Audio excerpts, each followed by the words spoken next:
Le grand direct de la santé sur Europe 1, Thomas Joubert. Et avec nous aujourd'hui le docteur Martine Pérez, médecin généraliste, le docteur Kazak, le médecin d'Europe 1, et puis Isabelle Quenin, notre spécialiste conso et bien-être, avec qui on va tester tout à l'heure la fiche pédicure.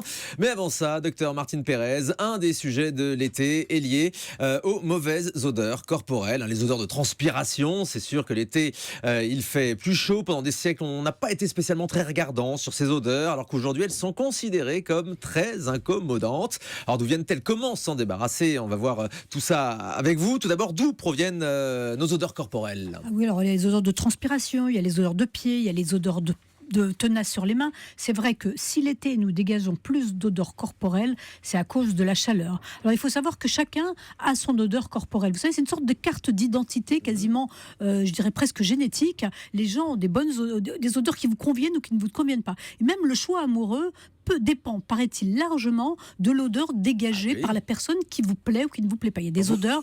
Je vois Anne qui acquiesce. Mais là. Oui, complètement. Oui, il y a voilà, des merci. études qui ont prouvé tout Mais cela. oui, voilà, on parle vous savez, on disait c'est des relations épidermiques. L'alchimie. Eh bien, il y a une alchimie, et cette alchimie, elle tient aux odeurs corporelles. Alors, vous sentez très bon, Martine. je vous remercie beaucoup. Je suis contente de savoir que mon odeur vous plaît. Je suis sûre qu'il y a des personnes à qui elle déplaît. Alors, vous savez que c'est par la Vous savez peau... qu'on est censé passer tout l'été ensemble. Formidable, j'en suis ravie. C'est par la peau... C'est par C'est la... un vent, non Tellement sincère. Mais si, mais je voudrais avancer un peu sur ce sujet. Après, vous allez me dire, je ne peux pas finir. Alors, c'est par la peau que notre corps libère une odeur particulière. Et donc, la peau, c'est une enveloppe biologique qui est parsemée de petits pores. Et à ces pores sont abouchées des petites glandes. Ce sont des glandes sudoripares ou d'autres types de glandes. Elles produisent soit du sébum, mais surtout de la sueur. Des petits pores. Hein. Voilà, des petits P-O-R-E-S. Oui, voilà, pas des gros pores, Non, on pas a des bien gros pores, compris. voilà. Alors, et ces glandes sudoripares, on en compte à peu près 3 millions de glandes sudoripares, et elles produisent de la sueur, et la sueur, c'est 99% d'eau et de sel, mais il y a aussi des résidus de notre alimentation. C'est pour ça que quand les gens consomment beaucoup d'ail, beaucoup d'oignons, beaucoup de curry, eh bien, ils peuvent avoir une petite odeur liée à leur mode alimentaire. Alors, l'intérêt de la sueur, l'été en particulier, c'est qu'elle contribue à vous rafraîchir, c'est-à-dire vous transpirez, l'eau s'évapore, et en évaporant cette eau, on a une sensation de fraîcheur. Le problème, c'est que cette eau, elle alimente aussi les bactéries, parce que la principale cause des odeurs corporelles, ce sont les bactéries. Vous savez que notre corps, il est fait de plein de bactéries qui sont des gentilles bactéries. Elles protègent, et il y en a sur la peau, elles nous protègent contre les agressions, contre les méchantes bactéries. Mais ces bactéries, qu'est-ce qu'elles font? Quand vous transpirez, quand il y a de la sueur, elles vont se nourrir de peau morte, elles vont boire goulûment, comme les apéritifs dont on parlait tout à l'heure, la sueur, et elles vont ensuite émettre des petits composés volatiles, des gaz, comme on fait tous après des bons repas. Et c'est ces petits gaz émis par les bactéries, ces micro-gaz, qui vont être responsables de votre odeur corporelle. Donc, votre odeur corporelle, elle dépend du type de bactéries que vous avez sur la peau. Et c'est pour ça que ça varie beaucoup d'une personne à l'autre. Et c'est pour ça aussi que ça pose un petit problème l'été, parce que plus il y a d'odeur corporelle, et plus les gens, paraît-il, sont incommodés. On transpire plus l'été, ça on est d'accord. On transpire plus l'été parce que vous avez une vasodilatation, c'est-à-dire vos vaisseaux se dilatent pour capter la fraîcheur de l'extérieur, et ça dilate aussi les pores qui stimulent les glandes sudoripares, et donc on transpire énormément. Mais alors la question qu'on se pose, c'est est-ce que cette mauvaise odeur corporelle de certaines personnes est signe d'une mauvaise hygiène corporelle? Est-ce que c'est parce qu'on ne se lave pas, qu'on ne met pas de déo ou ce genre de choses? C'est vrai que l'odeur corporelle, d'ailleurs, elle évolue dans la vie. Hein. Les adolescentes ou les adolescents, eux, transpirent énormément, ont des très fortes odeurs corporelles. On s'en rend compte quand on ouvre la porte de leur chambre après la nuit, oui. Voilà. Et donc, c'est lié à l'âge aussi. Les personnes âgées ont moins de transpiration. D'ailleurs, c'est un problème. C'est pour ça qu'elles sont victimes de la canicule. Il y a aussi des gens qui ont des odeurs corporelles plus fortes que d'autres, sans qu'il y ait d'explication particulière. Et ça peut être dérangeant. Il y a des gens qui sont bromophobes. Les gens qui supportent pas les odeurs corporelles s'appellent les bromophobes. Et puis aussi, il y a une maladie qui s'appelle le Fish Odor Syndrome. C'est une maladie génétique rare, mais c'est bien d'en parler parce que c'est une maladie qui est lié à un déficit enzymatique. On a tous une enzyme qui nous permet, dans notre organisme, de dégrader une molécule odorante qui s'appelle la triméthylamine. Mais il y a des gens qui n'ont pas cette enzyme et qui ne dégradent pas ça. Et cette triméthylamine, elle sort par la sueur, par la salive et par les urines. Et c'est des gens qui ont des odeurs corporelles épouvantables. On diagnostique plusieurs dizaines de cas par an. Et si vous avez une odeur corporelle épouvantable malgré une hygiène de vie, allez voir votre médecin. Il y a des tests, il y a des diagnostics et il y a des traitements. Donc vraiment, c'est important important de savoir ça, même si c'est quand même une maladie rare. Et on s'en rend compte soi-même ou ce sont les autres qui vous le disent? Souvent, en général, c'est très dur de se rendre compte de sa propre odeur. Bah oui, c'est pour ça que je pose c'est la un question. vrai problème, mais c'est les autres. Et souvent, en plus, les autres vous fuient, vous ne comprenez pas pourquoi. Alors, si vous avez des bons C'est amis... hyper dur de dire à quelqu'un « Excuse-moi, mais tu ne sens pas très bon ». Voilà. Vous le dites comment? Je voulais vous en parler.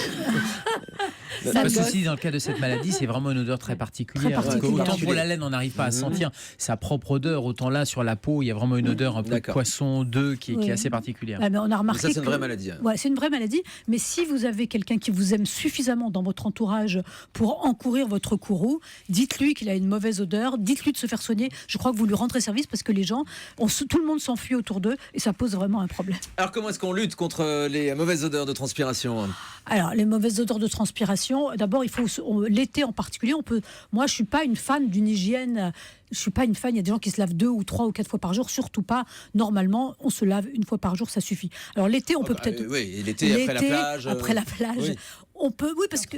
Mais pourquoi je suis pas fan? C'est parce que quand vous lavez, et surtout si vous utilisez des produits nettoyants, vous détruisez votre écosystème cutané, vous le rendez plus fragile, et donc vous détruisez les bonnes bactéries qui vous servent à lutter contre les infections. Enfin, 2 fois par jour l'été, je suis d'accord avec vous. Donc quand vous lavez, vous éliminez la sueur, donc vous éliminez les bactéries, et donc c'est déjà pas mal. Ensuite, vous pouvez bien sûr vous habiller de manière très aérée, éviter de faire du sport de manière intensive quand il fait 40 degrés, éviter de transpirer trop. Et puis ensuite, bien sûr, il y a tous les produits Les déodorants. Simplement les déodorants. Alors, les déodorants, il y en a plusieurs types. Il y en a ceux qui servent à masquer l'odeur. Ils sont parfumés, ils masquent l'odeur. Il y en a qui sont aussi à base d'alcool, parce que l'alcool, c'est un antibactérien. Donc, comme j'expliquais que les odeurs étaient dues à des bactéries, quand vous utilisez des déodorants à base d'alcool, ils vont détruire les bactéries qui produisent les odeurs. Et puis, il y a les antitranspirants à base de sel d'aluminium, dont notre amie Isabelle Quenin a parlé il n'y a pas très longtemps. Et ils réduisent la quantité de transpiration et donc ils permettent de sentir moins. Eh bien, on a justement un appel de Sylvain qui nous appelle au soir d'Europe 1 39 21. Bonjour Sylvain. Bonjour Thomas, bonjour à l'équipe. Alors vous utilisez justement vous ces déos antitranspirants, mais vous dites que rien ne marche. Mais absolument, en fait, me concernant, c'est une catastrophe. Je crois que j'ai acheté une dizaine de gammes. Alors, je ne sais pas si on peut dire les noms des marques. Allez-y, dites les marques. Ouais, alors, Nivea, Rexona, Menen ou Narta. Et rien ne fonctionne. Du coup, mon odeur corporelle est nauséabonde, si j'ose dire. Et du coup, je ne sais pas ce que je dois Ah oui, c'est handicapant, oui. Oui, alors je suis indiscrète, vous avez quel âge? J'ai 25 ans. D'accord, et ça fait combien de temps que vous êtes gêné par votre odeur corporelle? Ça fait une dizaine d'années. D'accord, et vous avez déjà vu un médecin pour ça ou pas? Non, pas du tout, non, Bon. pas encore. Bon, peut-être que, vous savez, il y a des maladies rares, génétiques, qui se soignent très bien par ailleurs, dont j'ai parlé tout à l'heure, qui peuvent se traiter très bien. Donc, peut-être qu'il y a des tests, il suffit de faire un petit test dans les urines, on mesure cette fameuse triméthylamine, on regarde si vous êtes en excès, parce qu'il n'y a pas de raison à 25 ans d'avoir un problème d'odeur corporelle comme vous l'avez, surtout si, comme vous le dites, vous avez une bonne hygiène de vie. Et donc, moi, à votre place, j'en parlerai à un médecin, j'irai voir un dermatologue. Est-ce que vous transpirez beaucoup? Beaucoup, ouais. Oui. Beaucoup, ouais. Et en plus, je fais du sport, donc ça n'arrange pas les choses. Voilà, parce que effectivement, si on trouve pas, si comme on peut l'imaginer, parce que cette maladie est rare, vous n'avez pas cette fameuse maladie génétique, il y a d'autres stratégies que les déodorants. En particulier, depuis peu, on soigne les gens qui ont des hypersudations par du botox, par des petites injections de botox dans des milieux Qui bouchent spécialisés. les pores, c'est ça? Et ça fonctionne bien, c'est-à-dire que ça agit comme un régulateur. Alors peut-être que vous pouvez aller effectivement faire une batterie d'examens, c'est ce que disait Martine, mais vous pouvez déjà suggérer cette solution parce que c'est pas très onéreux, ça fait pas mal, et ça peut peut-être donner déjà de bons résultats. Ben voilà Sylvain, ce qu'on pouvait vous dire. Il y a une chose qu'on peut dire aussi, quand vous êtes dans la situation de Sylvain ou d'autres qui ont tendance à un peu transpirer l'été parce qu'il fait chaud, donc le corps régule et c'est tout à fait normal, surtout fuyez tout ce qui est fibres synthétiques, c'est-à-dire habillez-vous, le coton, le lin. Notamment les chaussettes. Mais absolument pas de choses synthétiques parce que ça va provoquer un échauffement supplémentaire et du coup, vous allez arriver à transpirer encore plus. Et donc, si votre transpiration a tendance à sentir pas très bon, du coup, ça va encore aller dans le sens qui n'est pas souhaité. Exactement, merci beaucoup de votre appel Sylvain au 39 21. Moi j'ai une dernière question sur les déodorants donc on voit en supermarché, qu'on trouve partout. Ils affichent des fois des trucs surréalistes, 48 heures d'antitranspirant, il y en a même un à 5 jours. Qu'est-ce que ça veut dire tout ça? C'est que du marketing Il Isabelle continue à draguer et à tomber une nana au bout de 5 jours. C'est fou.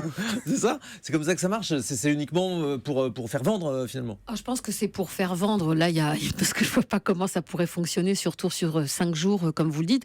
Et surtout, c'est très mensonger. Et puis, c'est assez risqué parce que ce serait dire à une population un peu ado qui peut se laisser séduire par ce genre de produit qu'elle peut faire l'économie d'une douche quotidienne. Et ça, jamais. Il faut vraiment... Je suis tout à fait d'accord. On ne peut pas remplacer la douche quotidienne par de déodorant. Alors, pour ceux qui n'aiment pas les produits qui ne sont pas biologiques, il y a une technique biologique, c'est le traitement des grands-mères, et je m'en arrêterai là. C'est des feuilles de sauge pilées avec un peu de talc. Les feuilles de sauge, oui. Et 2 tiers de sauge, 1 tiers de talc. Le talc aspire, et vous en mettez un petit peu sous les bras. Le talc absorbe la sueur, et la sauge donne une très bonne odeur, et par les huiles essentielles bloque un peu la transpiration. C'est une recette de grand-mère, je ne l'ai pas testée, mais on me l'a donnée pour préparer cette émission. Les recettes de grand-mère du docteur Martine Pérez. Il y en a une autre recette de grand-mère, c'est que du naturel. Vous prenez la pierre d'Alain, vous la frottez sous vos aisselles, c'est ultra efficace. Mais qui est ce Alain? Encore de long. Encore faut-il être sûr que c'est de la vraie pierre d'Alain. Parce que c'est ce qu'on dit souvent, il y a énormément de Il faut de la vraie contrefaçons. pierre d'Alain, il faut aller dans un vrai magasin naturel. La vraie pierre d'Alain, vous la frottez sous les aisselles, vous ne transpirez plus. Et ben voilà pour tous ces conseils. Merci beaucoup.